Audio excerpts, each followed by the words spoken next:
Carlos, congratulations. Hi. I was just running your resume because people needed to hear it, and we need to give you your flowers because you have been keeping us entertained for so many years. Like, how does it feel? It feels fabulous. How's it going? Happy premiere day. Did you hear Mel's song? I was playing Melody song in the background. I've been playing it all day. I tell Melody all the time, I'm like, that's my favorite song she has dropped so far. I think it's fantastic.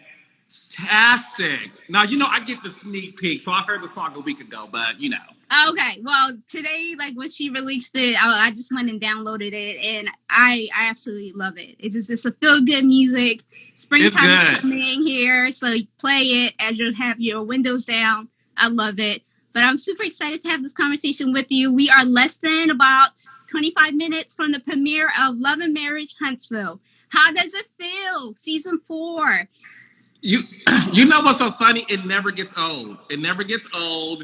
To know that this show is something that happened, oh my gosh, almost 4 years ago, is nothing but God's grace, his entire blessing and favor. And this cast is truly one of the best casts I ever worked with. I said that before, and I'll say it again. The cast is fantastic. The team of producers who work behind the scenes that you guys may not know, they're just as instrumental to this show as the cast and myself. So it's been good. I'm thrilled. Shout out to Angela. I'm a big fan. Hi, Angie. Shout out to Angela Dugan. You better check it out. Develop the show, yes. Yes. Hi, DJ Richie. Okay, so did you ever imagine how much of a big hit the show is going to be when you first? No. Listen, you know what's so funny? I knew this show was special, and I loved it, and I knew that it should have been a hit. But because I live in a world where my job is to create shows, and every show I create, I think is a hit. That's what I created. And sometimes my shows get canceled. I've had that experience, so I don't take anything for granted. But I knew that Love and Marriage Huntsville was something special, so I'll say this much. I am still surprised how big this show is. Like, I literally, true story, I was shopping last Saturday. And you know me, I'm a workhorse. I like to stay in the house, child. or stay in the office. Well, your house looks nice from the back. Oh, thank you. There too. Thank you. So I was shopping last Saturday, and true story, I was at the Louis Vuitton store, and this guy was like, "Are you Carlos King? Love and Marriage Huntsville?" And I'm like, "Okay, thank you." So I leave the store to go to another store, and 3 Black women from New Orleans, they were like, "We love Love and Marriage Huntsville, Carlos King." And I was like, this show is huge. Wait, are you genuinely surprised like how big of a hit this is? Yes, I truly am. In fact, it's kind of crazy. I am really, true story. I get stopped at the airport. The beautiful people who work at the TSA love me.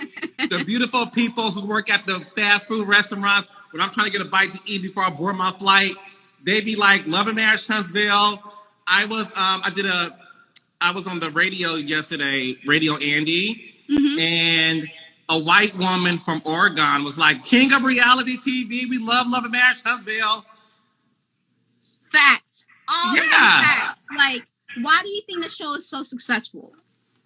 I think because people can relate to the cast and the subject matter.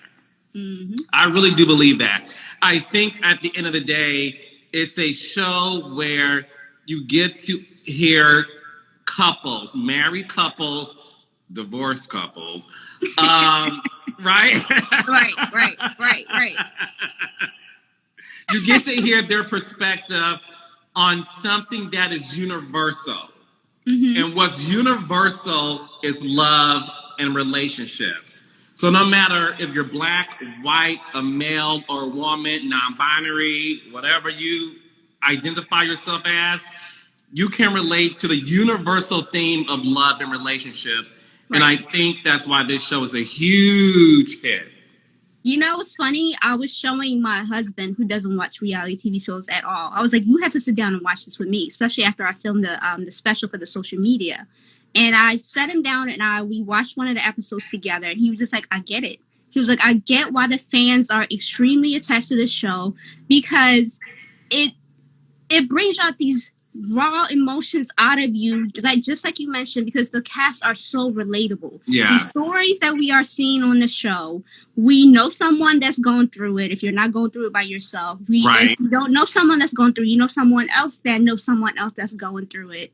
And it makes sense why the fans are so attached to the cast, because they are giving us, putting everything on the table. They are. Like, why is it important for you to tell the story, especially when it comes to like the Black community, being able to tell their stories, dig deeper than what we usually see on reality TV shows? Yeah, good question. You better interview, honey. Yes, good question. Yes. So, so no, for me, listen, I am a Black man from Detroit, Michigan. So I grew up watching Black shows, right? Reality TV wasn't prevalent when I was growing up. And because I've had other experiences on other shows that were also big, I wanted to create something that I felt was missing in the landscape of reality TV. And that was Black excellence in the form of real people who are aspirational, but also inspirational, right? So for me, my shows are all about the human experience.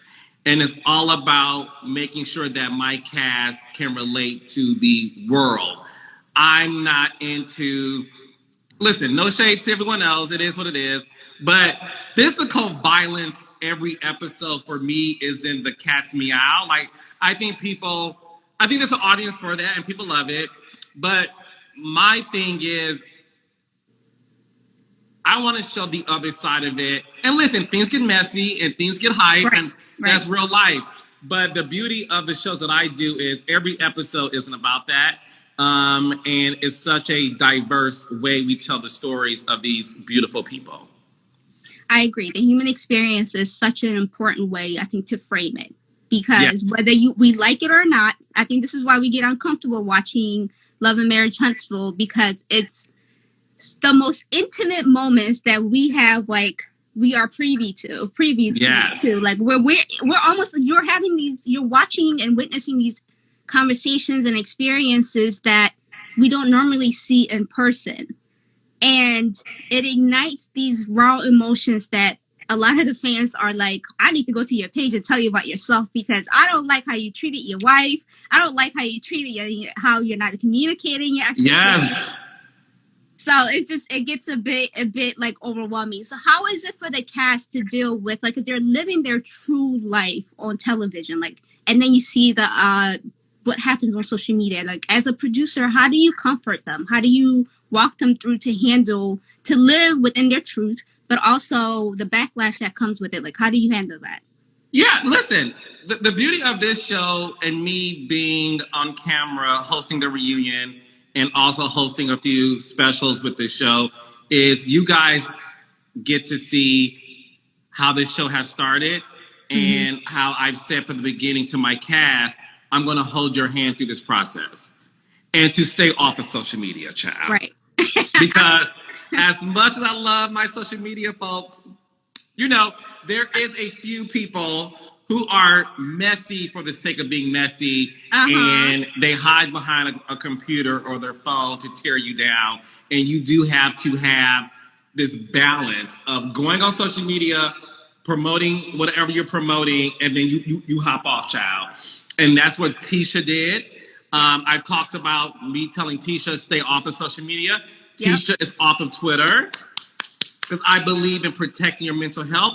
Some people can handle it. Some people cannot. It doesn't mean you're weak. It just means that you understand, in order to balance your life, being on TV, exposing your real life, exposing your truth, it can be hard to know that millions of people have access to you to judge you.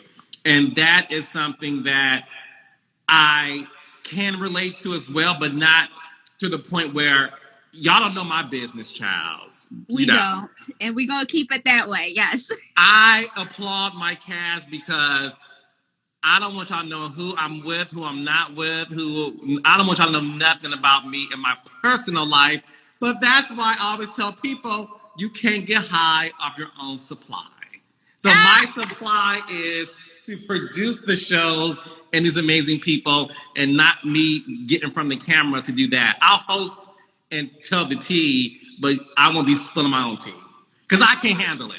Well, but also it shows how much of a genuine relationship that you have with the cast, because the amount of trust that they have with you, and this is just watching through the screen and through TV, especially watching during the reunion, the way you handled even Martell coming out to be like semi-vulnerable. You know, he didn't really all the way open up, but he opened up more than I think we have ever seen him with other people he necessarily might not know. So I think that speaks to who you are as a person, but also the love and genuine connection that you have for your cast. Speaking of the cast, who surprised you the most the last 3 years? Ooh, I would say Tisha Marceau. How so? Spill. Tisha, for those who watch the what do we call it? It was the reunion, what you didn't see special. The director's cut. The director's cut. Yep. Thank you, baby. The director's cut of the reunion special, and you guys heard me say that Tisha is somebody whose growth I have enjoyed. Mark my words. This season that starts tonight, Tisha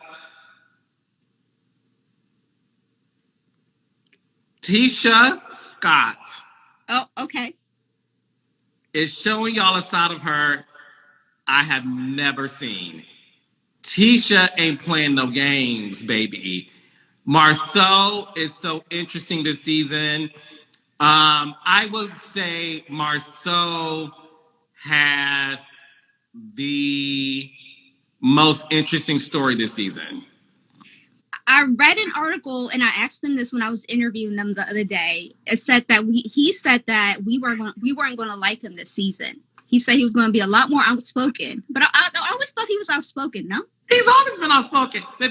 Marceau is a lovable asshole, right?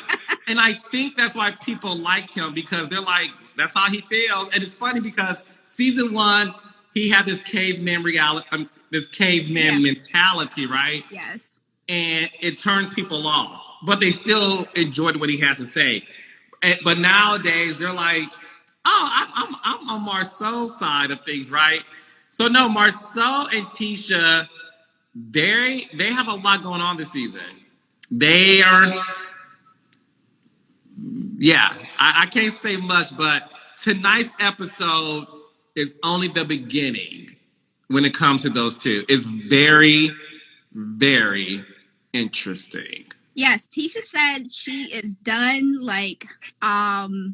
just not saying anything anymore. She's going to speak up, so I don't know what that means. So I'm super excited to see that unfold. It is the year of Tisha Scott, baby. Okay, Tisha, we love that. So after the reunion wrapped, what did you want to see unfold this upcoming season? Like, what was your hope? To know what happened on the boys' trip in Atlanta. Let's talk about that. So did you find out, like the rest of us, when Marceau posted the picture? Yeah, so what's funny is, I'm like, only my cast can break the internet, and I'm also finding things out in real time along with the audience. I had no idea Marceau was going to post that picture. I had no idea a picture existed. I had no idea that there is an alleged linebacker in the picture. So this is how I produce. Okay. And you guys will know more about this on my podcast that comes out April 6th. Yes, congrats. Reality with the King. So go download it, child. The way I produce is, I feel like if I want to know the information, then my audience is going to want to know the information. So I'm all about, like, I need to know what happened on the boys' trip in Atlanta. And we find out what happened. You'll see that tonight. And the boys go on another Atlanta trip this season.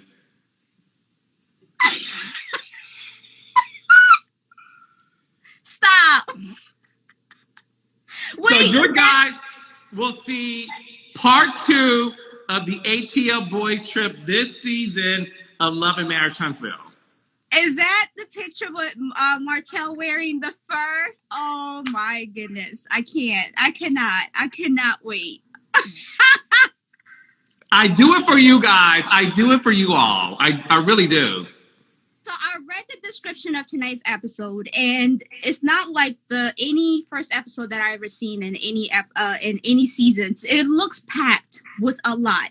How do you manage telling the stories of like almost 6-7 cast members who have like really heavy stories to share? Like, how do you pack it in 42 minutes without the commercials? Of course, that's the hardest part of our job. Is really figuring out what stays, what goes. The beauty of this cast is they don't take boring scenes.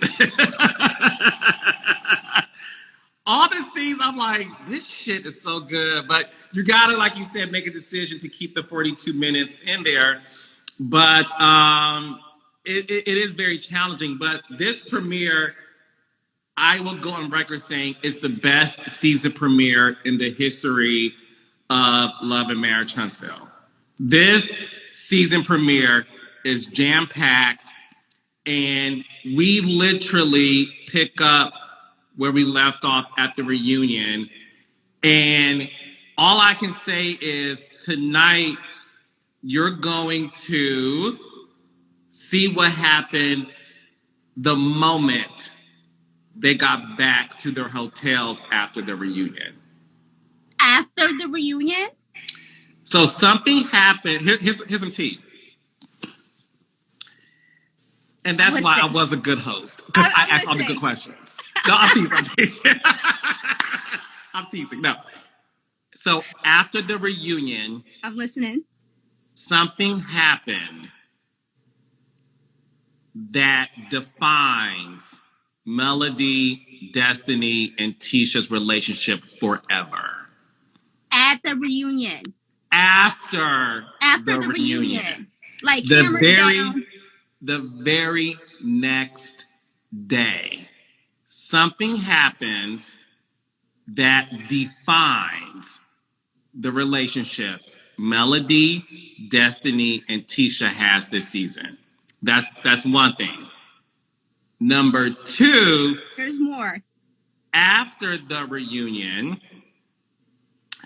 obviously Marcel posted the picture, and you're going to hear what exactly happened on the Atlanta boys trip from each person's perspective. That's how you produce TV, baby. Someone said, shut your mouth, keep talking. Give us more. So you gotta watch tonight. That's the reason why. But that's the reason why I'm saying tonight's season premiere is the best season premiere in the history of Love and Marriage Huntsville. I mean, the way you just drop those teas, it has to be. Like, that's all. I'm kind of speechless. I'm seriously speechless. I cannot wait to see. Can y'all put it in what do you think happened? Put it in the comment section. Start guessing. And we have 9 minutes, y'all. In 9 minutes, the season premiere starts.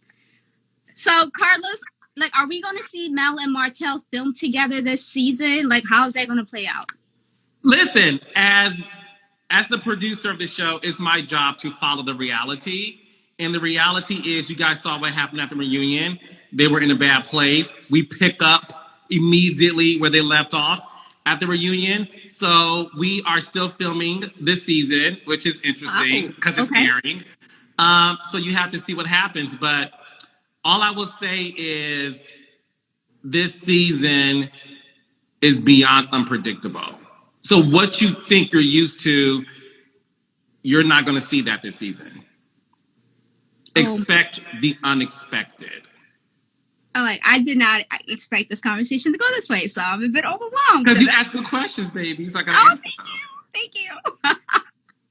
So what is one moment for the past 3 years that lives in your head rent-free? Like the moment that happened from like...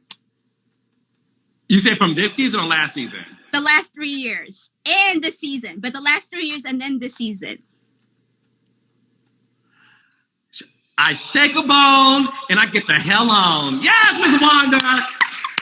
I literally say that to myself, like, child, I'm about to shake a bone and get the hell on. If that ain't some down south old woman schooling life mess, I love it. That stays in my head rent free. It's funny. I just watched episode 5 the other day. And Melody says something that is iconic this season. So episode 5, Melody says something at the end of that episode that is iconic, that people are going to repeat. I won't give it away, but that's episode 5. It's literally the last 30 seconds of that episode. Melody says something that I'm like, I'm going to say that to people in my real life. And you don't use the word iconic like loosely. So episode 5, you guys, the last 30 seconds, that's what he says. So pay attention. I'm going to be waiting for that. He says. You don't. I don't. And I promise you, y'all going to repeat it. Y'all going to say, yes, Melody. I know that's right. That's what I'm talking about, sis. I'm going to be saying that, baby. I was either like, I text her like, damn, like, can you write me something to say, child? It's almost as good as keep your penis in the household. That's iconic. That lives rent free in my head because my mouth was open. Like when you said that, I was just like, oh. When you tell a man to keep his penis in the household, that's iconic. So Melody says something this season, episode 5, the last 30 seconds, that is also iconic. Ooh, we're getting a lot of good tea, y'all. And let's talk about the new people. I saw new faces this upcoming season. Tell us a little bit about that. Hi, Stormy. I know you're in here. I saw Is Stormy in here? Hi, Stormy. Me and Stormy haven't met yet. Oh, okay. Yeah, we haven't met yet. Stormy is a new friend to the show. Stormy comes in hot. You'll see Stormy in episode 2. That's next week. And you won't forget about it either, baby. Stormy comes in like, Stormy comes in hot, 90 degrees Fahrenheit, baby. So Stormy is I love Stormy. And what's funny is, and I'll discuss this at the reunion, but Stormy has been on my radar for many years. Okay. And I'll leave it at that. So Stormy is a good example of someone who you may have your eye on, but the timing has to be right. And baby, Stormy came in and bam! Stormy, I'm going to be waiting for you because that trailer that was released last week, the last 10 seconds of it, I had to pause and come back and rewatch it again, Carlos.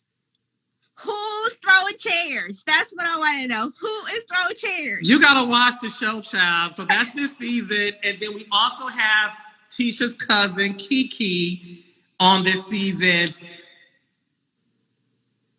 If you guys, I'll say this. If you guys are fans of New Jersey Housewives, Kiki and Tisha's relationship is like Teresa and Melissa. And that's all I'm going to say. Tisha says she was very surprised, like super surprised with Kiki's, I guess, appearance. And okay. Wow. Okay, you weren't lying when you said season 4 is like nothing like we ever seen before. I'll say this. Every season, I'm like, there is no way Carlos is going to surprise us. And you're like, hold my beer. Here's season 2. Hold my beer. Here's season 3.